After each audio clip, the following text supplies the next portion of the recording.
এই বাংলাদেশে যে মৌলবাদী সন্তানেরা ঘুরে ফিরে বেড়াচ্ছে, তারা কেন আর বাংলার সাথে চোখে চোখ রেখে কথা বলতে পারছে না? বাংলাদেশ নিয়ে ভারতীয় মিডিয়া এত উন্মুখ কেন? ময়ূক রঞ্জনীর বাক্যে কেন বাংলাদেশ নিয়ে তার এত মাতামাতি, এত উন্মাদনা? আপনাদের বক্তব্য লিখুন এবং পাল্টা জামাতিরা নিজেদের বক্তব্য লিখুক, হোক বিতর্ক।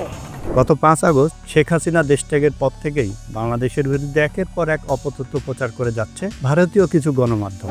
আপনাদের নিজের লড়াই নিজে লড়তে হবে। বটেঙ্গে তো কাটেঙ্গে, এক রেহেঙ্গে তো সেফ রেহেঙ্গে। উত্তেজনার পারদ আরো চড়েছে চিন্ময় কৃষ্ণ দাসের গ্রেপ্তারের পর ঘটে যাওয়া কিছু ঘটনার কারণে। এই উত্তেজনা ছড়িয়ে পড়ে দুই বাংলায়। তারপর থেকে ভারতের মূলধারা গণমাধ্যমগুলো যুদ্ধাংদেহী মনোভাবাপন্ন খবর প্রকাশ করতে থাকে। আবার এক শ্রেণীর গণমাধ্যম তার প্রতিবেদনের ভাষা ও উপস্থাপনা এমনভাবে করছে যেন উত্তেজনার আগুনে ঘি ঢালছে। চিন্ময় কৃষ্ণ প্রভু শুধুমাত্র হিন্দু বলে তাকে বাংলাদেশে আজকে আইনজীবীও দেওয়া হলো না।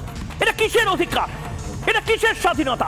রিপাবলিক বাংলা টিভির এমন অঙ্গভঙ্গি ও রুচিহীন সংবাদ উপস্থাপনের কারণ ও উদ্দেশ্যই বাকি। গণমাধ্যম বিশ্লেষকরা বলছেন, সাম্প্রদায়িক বিভাজনে যাদের লাভ হবে তারাই এরকম ভুয়া খবরগুলো উঁচু গলায় চিৎকার করে পরিবেশন ও উপস্থাপন করছে, যেন একটা যুদ্ধ বেঁধে গেছে। ষড়যন্ত্রের ফলে চট্টগ্রাম আমাদের হাতছাড়া হয়, দেশ দুটো ভাগ হয় ধর্মের ভিত্তিতে। প্রশ্ন হচ্ছে, ময়ূক রঞ্জন কেন এই অঙ্গভঙ্গিতে উপস্থাপনা করছেন? কেন তার এত উন্মাদনা? কারণ হিসাবে বলা যায়, তার জন্য রিপাবলিক বাংলা টিভির টিআরপি বাংলাদেশে হু হু করে বাড়ছে। আবার বিজেপির ভোট ব্যাংকও বৃদ্ধি পাচ্ছে। বিজেপির ভোট ও নিজের জনপ্রিয়তা বৃদ্ধির জন্যই তার এই ছলা করা। তার চেয়ে বড় প্রশ্ন, ময়ূক রঞ্জনের এই ধরনের উপস্থাপনা কি মূলধারা সংবাদ মাধ্যমের সঙ্গে সঙ্গতিপূর্ণ? আর তিনি কেনই বা এভাবে হাসির পাত্র করে তুলছেন নিজেকে?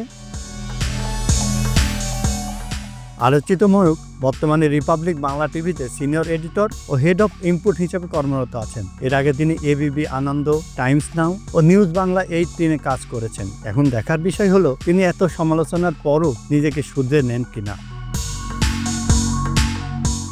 KM Zahid, views Bangladesh, Dhaka.